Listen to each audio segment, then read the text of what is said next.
I think just about everyone would agree that it's been a very conflicting year for fans of co-op shooters, with some very high highs, sure, but a lot of low lows. Starting off, Overkill released Payday 3 almost exactly a year ago to very critical reception, and has been spending all year trying to play catch-up alongside releasing their Year 1 DLC to mixed results. Also located in Stockholm, Sweden, Arrowhead released Helldivers 2 at the beginning of this year, to almost universal fanfare, aside from the typical rough launch issues that you get with online games these days. But as time went on, that positive reception quickly began to sour, and its gigantic six-figure player count began to slowly slip away. While both of these games have had their issues with online performance and questionable attention paid to technical issues, a large portion of complaints have actually had to do with the design philosophy of these two games. And the issues they face are actually remarkably similar, as well as the ways they've chosen to address them, or failed to address them. More on that later. Let's figure out exactly what's going on here. One of the hardest parts about designing a new game is that you often have no way of knowing exactly how people are going to end up playing your game. Their playstyle, what motivates them, what behaviors are being incentivized by every aspect of the game's design, and importantly, what your player base will find fun. Lots of people are brought into playtest games, but that only tells you about the short term. It can't tell you what the players will feel after a month, or 2 months, or 6 months, or a year. Oftentimes, designing aspects of the game can also leave you blind to how it will be played in the wild, leaving you only with ideas of how it's supposed to be played, how it was designed to be played. Detaching yourself as a designer from this preconceived idea is undoubtedly hard, and unfortunately can take time after the product has gone live, something we've seen with both of these games. If you were there at the launch of Helldivers 2, you know that the game was an absolute meat grinder for the first few weeks. Misplays and errors were common and provided the game with some comedic value. You were outnumbered, outgunned, and certainly undertrained. You felt like cannon fodder, fumbling over inputting the nuclear launch codes. This was always the feeling that this game was supposed to evoke, definitely bringing in the legacy of games like Magicka and the original Helldivers into its design. Unfortunately for that design, as time went on, that failure just turned into frustration, especially when progress towards new unlockables was gated behind victory, and that progress accelerated by overcoming the hardest challenges in the game. With the general power level of most tools in the game being rather weak, the discovery of weapons like the Breaker and the Railgun that far exceeded the strength of other tools quickly shifted the community's perspective. Now, there was a way to play the game without feeling outgunned, without feeling like the odds were entirely stacked against you, and without the frustration of what sometimes felt like unavoidable failure. With such a power disparity in the toolsets available, it almost felt like you were being punished for not running the strongest weapons. That running a different loadout was so comically worse that it just didn't make sense. Many times, balance changes are made to attempt to diversify what playstyles and tools are being represented by the player base. Obviously, there's an issue if the majority of players are all leaning towards one playstyle or loadout when the game is meant to have a fair amount of customization in how you play. Payday 3 experienced a similar issue, taking a more grounded and tactical approach to its heisting action. Players were significantly more limited in their resources, with sections of their armor no longer being regainable naturally after taking enough damage, and with a much stricter ammo economy. Of course, players naturally found themselves using loadouts that counteracted these issues. The perks Ammo Funnel and Replenish caused you to immediately regain fireable ammo on kills, and other perks allowed you to buff up your armor regeneration heavily.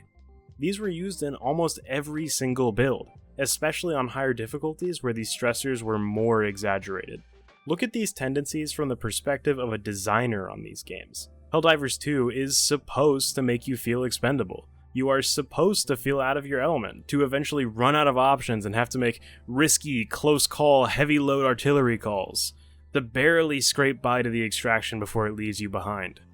Payday 3 is a slower, more methodical take on Payday 2. Ammo is supposed to be scarce, damage taken is supposed to feel consequential, and your ability to regain resources is supposed to be limited. One of the issues when creating a system balanced like this is that it's just incredibly hard.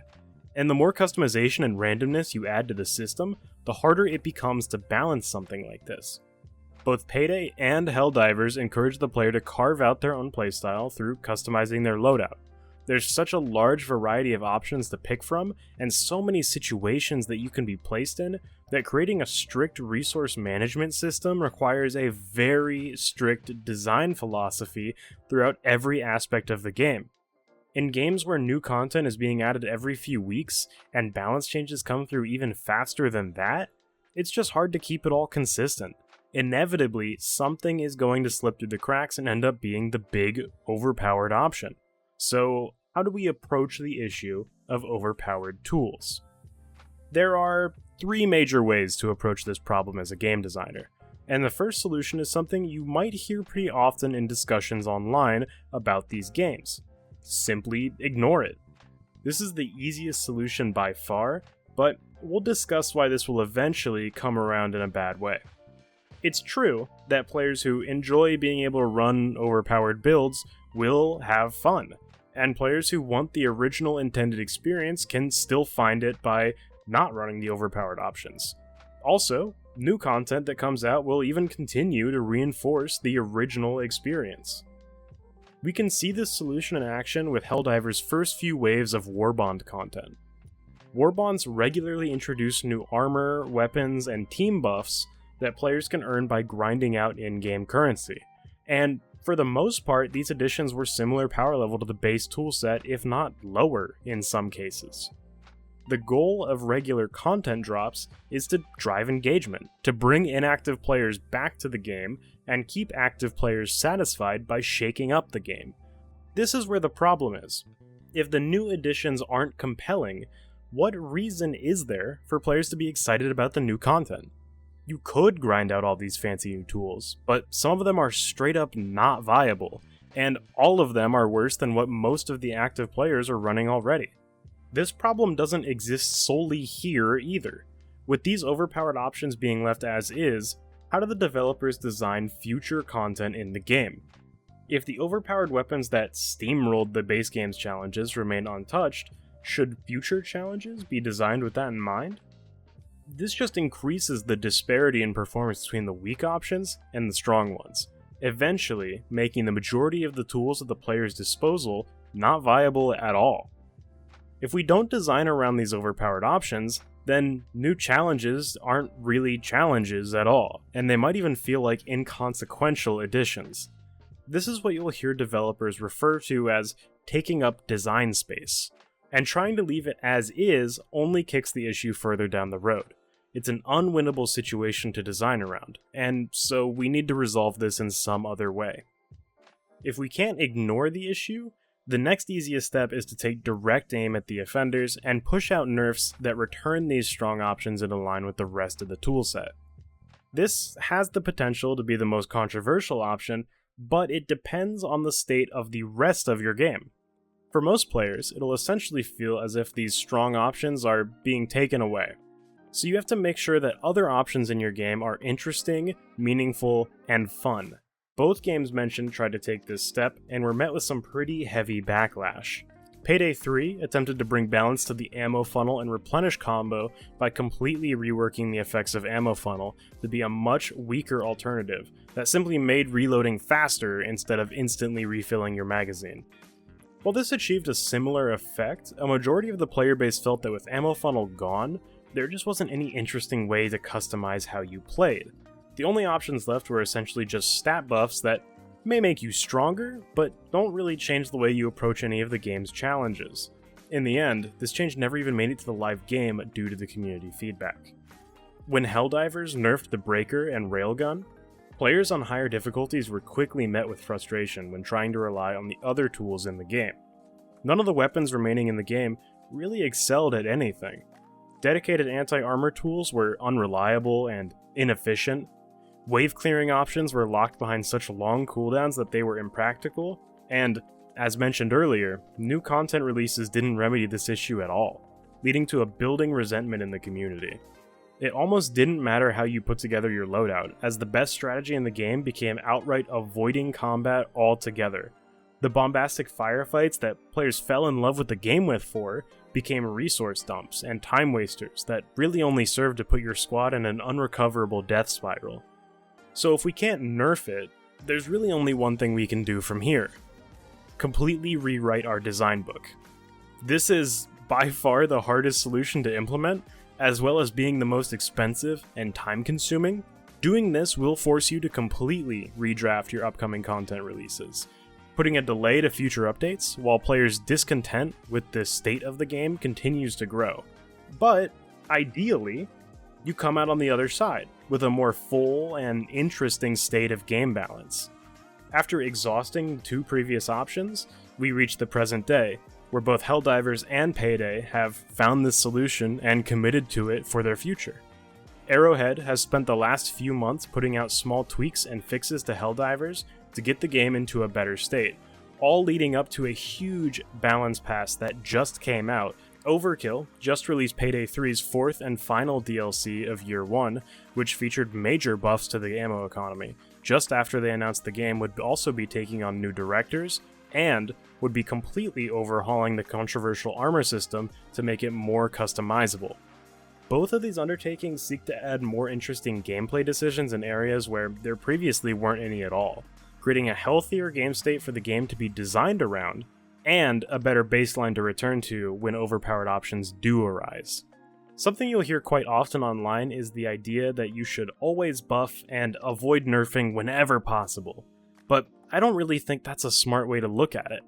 One of the most important things when it comes to balance is, of course, fun. Playing dumb overpowered builds in games can be a lot of fun, but your game should be fun without using the options that break the game's balance. And that's the issue here. At the time of this video's release, it still remains to be seen how these games will fare after these huge shifts in direction. But speaking personally, I am very hopeful for the future of both Helldivers 2 and Payday 3. These games have had their fair share of issues, and still do, plenty of which are unrelated to these balance discussions for sure. But the continued work to improve and make these initially flawed games into their best version possible makes me believe in what's to come. Not every game can stick the landing at launch, and there's definitely no way to excuse the condition that both of these games have been in. But as long as I can see them taking the steps forward, I'm absolutely happy to be along for the ride. Thanks for watching. I know it can be pretty easy to feel negatively about these games, especially if you were there on launch and caught up in the hype and one of the people who was very sorely disappointed once the game's shortcomings began to show. But I sincerely recommend that you give these games another shot if you haven't played in a while.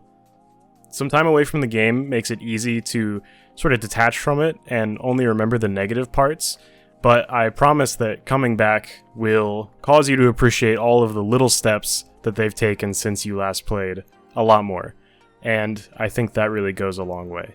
So yeah, definitely try these games again if you haven't recently, and I hope you have fun. Thanks for watching again.